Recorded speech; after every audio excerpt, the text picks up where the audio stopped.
The classic Koonami TMNT games defined my childhood. I absolutely love them.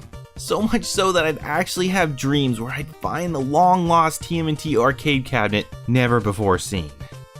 Well, my dreams have finally come true.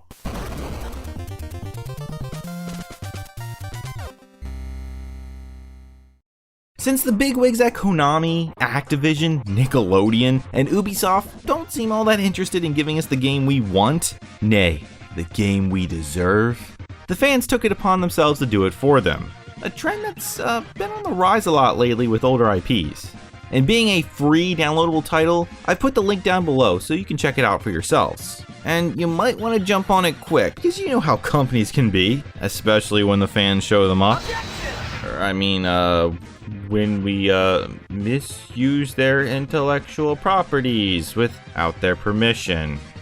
That. Created by MersoX? Hope I'm pronouncing that correctly. TMNT Rescue-Palooza is a free fan-made game that, while making a few missteps here and there, manages to completely embody the heart and soul of the classic games, as well as the 80s cartoon, and even the toys to an extent.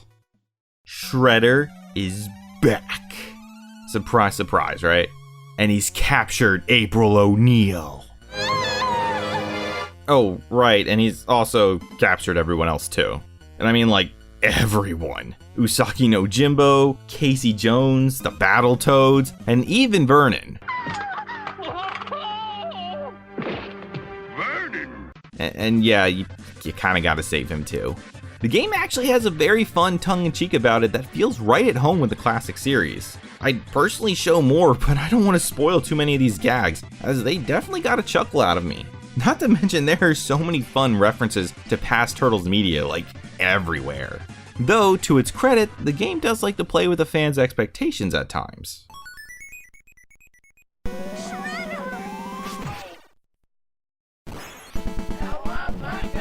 Though what didn't play with my expectations was the music. It was just as awesome as I had expected. This game is a literal best of the Ninja Turtles compilation, taking tracks from across the classic TMNT spectrum. It's like the soundtrack to my childhood. It's also worth noting that this is one of the areas where being a fan game really does help it shine, as in the re-releases and remakes of the arcade titles have had those classic rockin' tunes replaced due to licensing issues.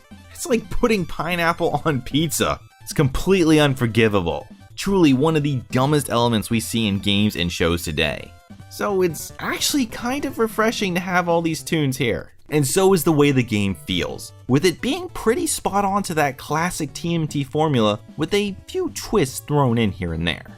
Primarily, the game is still a 4-player co-op beat-em-up, like its arcade predecessors. Smacking down hordes of foot soldiers and stone warriors is just as satisfying as ever. But the new changes still give the game its own identity, with the biggest changes being the characters and the special meter. Because this time around, the turtles aren't alone. Everyone under the sun here is playable, just as soon as you unlock them. Which is actually pretty quick since 2 or more new characters, good or evil, become available after every level in the story mode.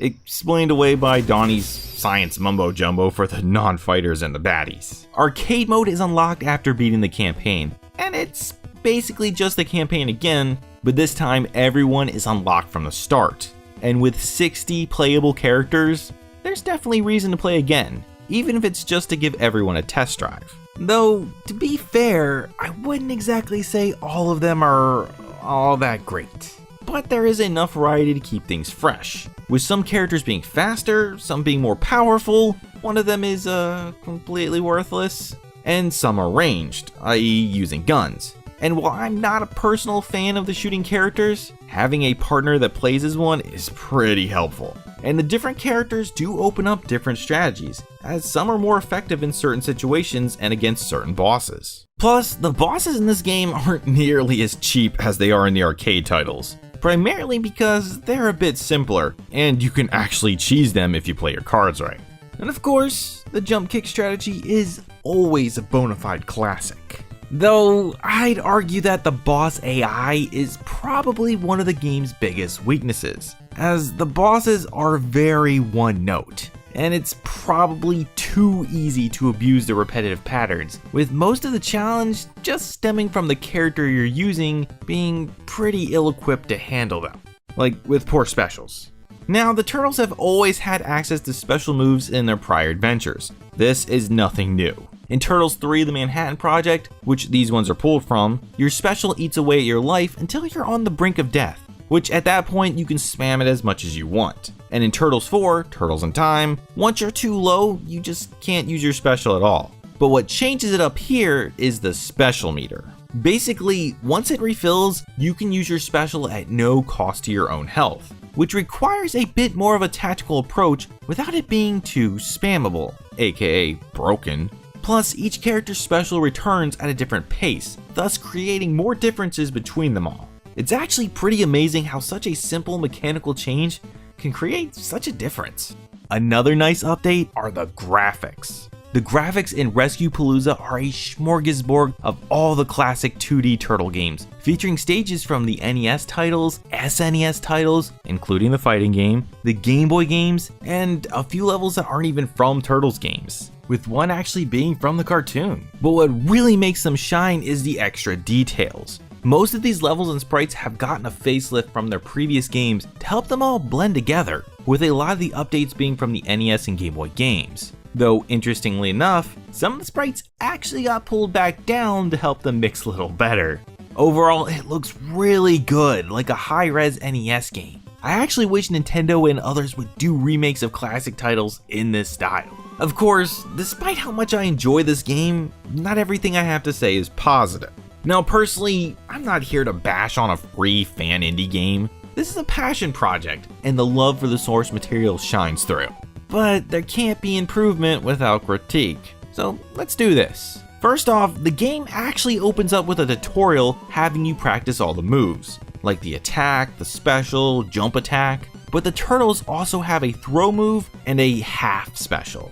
This move you might remember from the first arcade game / second NES game, and the other characters just don't have these, so their move pools are much more limited. And some don't have the throw either. As such, playing as them can be a lot more tedious, only having one real attack aside from the special. I actually still prefer to play as the Turtles since they have a bit more variety. And another issue that is more of a double-edged sword is how they try to break up the repetitive nature of the beat-em-ups with a few side-scrolling stages thrown in, reminiscent of the NES and Game Boy titles.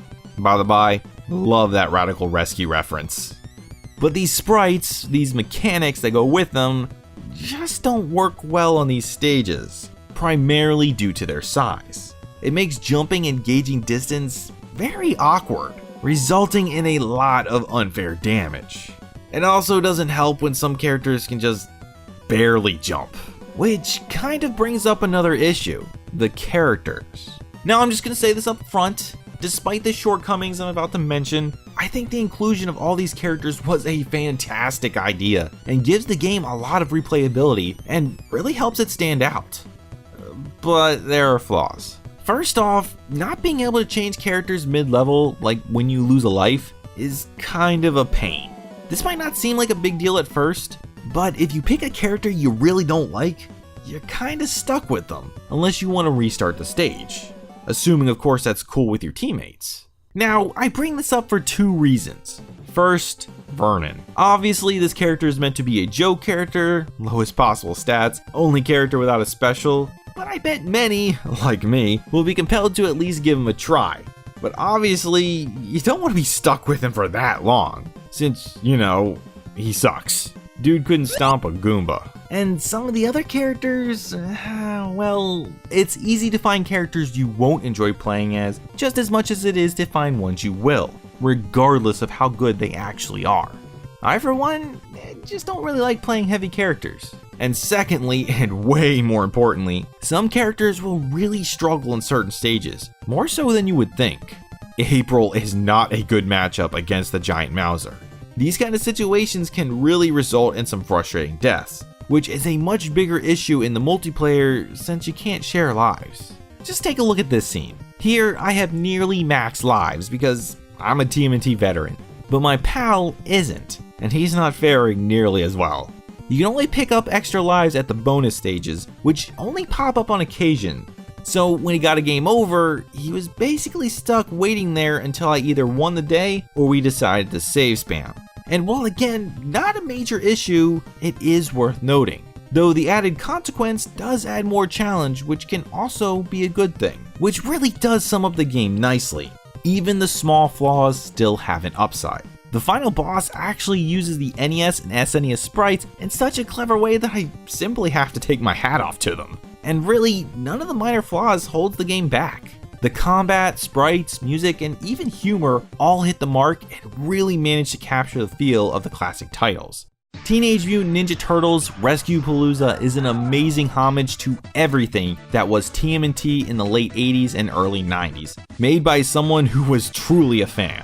And as both a fan and a reviewer, I can easily recommend this game to any and all retro fans and beat 'em up enthusiasts. Plus, being free, this game is really worth checking out, especially for anyone looking for a fun co-op experience.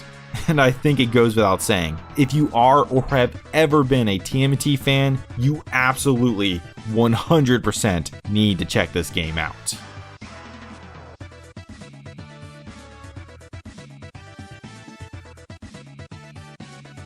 Hey everyone, Spammer D here. Now that was a great TMNT game. Like I said before, link to the download is in the descriptions below. Also, if you want to check out some of my other TMNT reviews, I've got them linked below as well. Be sure to hit all those YouTube buttons to keep yourself up to date with all my future videos. Plus, social media, I've got those too. And until next time, thanks for watching and cowabunga.